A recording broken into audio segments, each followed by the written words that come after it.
Presenting Lawrence Alvarez. You can find Lawrence's writings on allpoetry.com/lawrence67. The baddest man of Wild Wild West. Wild Wild West by Lawrence67 and special guest Uncle. Everything I know about the Wild West I learned from my uncle.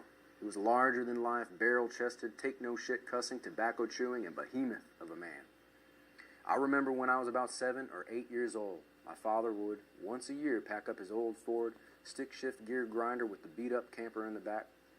My brother and I would jump in the back with our blankets and pillows, and we would take the 8-hour trip to the Badlands of New Mexico to go visit my uncle and our cousins. We could hardly wait for the trip to end, so that we could sit around the campfire listening to my favorite uncle tell us about the Wild West. All us kids would sit around the campfire as we waited for Uncle to take center stage. He would come out of his room with his clanking spurs and his large sombrero, a stub cigarette dangling off his bottom lip. As he walked up to the center of our circle, we all sat in anticipation until spit his little stub of cigarette into the fire and fixed his large belt buckle. You could cut the tension with the Bowie knife. And let's say a couple of minutes have gone by and you ask, well, what did your uncle say about the Wild West? And I answer, oh, my uncle could not talk. He would just swing his arms and fingers all over the place.